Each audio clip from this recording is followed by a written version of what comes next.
Hello friends, आज आप बनावाना छीए पुलाव। तो चलो पुलाव बनावવાનું शुरू करिए। સૌથી પહેલા તો આપણે ભાત में ચોખા છે સારી રીતે વોશ કરી અને તેને બાફવા મૂકી દીધા છે। બીજી બાજુ આપણે પુલાવ વઘારની તૈયારી કરશું। તો સૌથી પહેલા તો આપણે બધા મસાલા લવિંગ લીમડો બધું લઈ લીધું છે।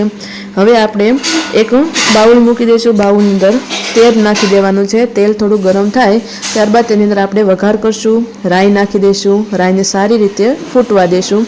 રાઈ ફૂટી જાય પછી એની અંદર जीरु नाखी देवानुं छे, हींग नाखी देवानी छे अने जे आपणे मसाला लीधा छे लविंग छे बादिया छे ते नाखी देवानुं छे अने त्यारबाद आपणे तेनी अंदर लाल सूकું मरचું छे ते 2 कटका करी नाखी देवाना छे। લીમડાના पान नाखी देवाना छे। હવે તેની અંદર કાંદા અને બટેકા જે સમારેલા છે તે નાખી દેવાના છે। મેં એક કાંદા અને એક બટેકું લીધું છે તેને નાખી દેવાના છે અને સારી રીતે બધું મિક્સ કરી લેવાનું છે। જે ગેસની ફ્લેમ છે એ મીડિયમ રાખવાની છે। બધું સારી રીતે મિક્સ થઈ જાય છે। થોડીક વાર એને ચડવા દેવાનું છે। તેની અંદર આપણે એક મુઠ્ઠી જેટલા મેં શીંગના દાણા નાખેલા છે। શીંગના દાણા પણ તેની સાથે સાથે તળાઈ જાય એટલે સારી રીતે ચડી જશે। તમે જોઈ શકો છો કે બટેકા અને ડુંગળી છે સારી રીતે ધીમે ધીમે ચડવા માંડી છે। હજી પણ ડુંગળીનો બ્રાઉન કલર આવ્યો નથી, બટેકા સહેજ કાચા જેવા છે। હજી આપણે તેને તેલમાં ચડવા દેશું।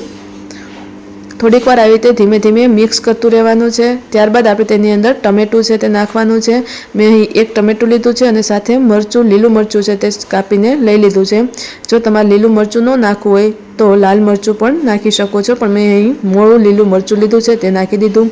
ફરીવાર બધાને સારી રીતે મિક્સ કરી લીધું છે।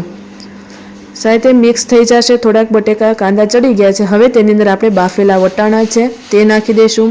મેં અહીં જે વટાણા લીધા છે અત્યારે સિઝન વટાણા નથી, પણ જે કઠોળના વટાણા હોય તેને પલાળી અને રાખી મૂક્યા હતા તેને બાફી લીધા છે તે નાખવાના છે।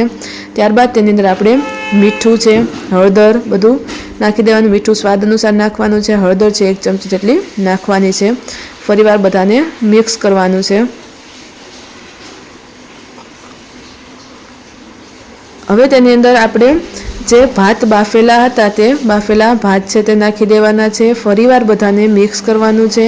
ખાંડ છે તમે ઈચ્છો તો નાખી શકો છો, વરના સ્કીપ પણ કરી શકો છો। મેં અહીં ખાંડ થોડીક નાખી છે 1/2 ચમચી જેટલી। ત્યારબાદ તેની અંદર આપણે લીંબુ અડધું ફાડું છે તે નાખી દેવાનું છે। ખૂબ જ એવા ટેસ્ટી પુલાવ બનવાના છે અને એકદમ છૂટા છૂટા બનશે।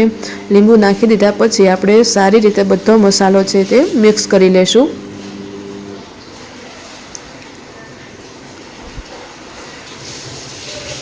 मैं अहींया लाल मरचुं नाख्युं नथी, तमे ईच्छो तो लाल मरचुं पण नाखी शको छो लीला मरचाने बदले।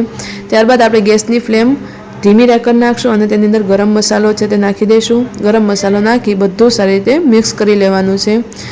तो मित्रों आपणा पुलाव छे ए हवे तैयार थवानी फूल तैयारीमां छे। थोड़ोक एने चढ़वा देवाना छे। 2 मिनिट फ्लेम पर चढ़े એટલે બધા મસાલા છે ભાતમાં ચડી જાય। હવે તેની ઉપર આપણે ગાર્નિશિંગ માટે કોથમીર નાખી દઈશું।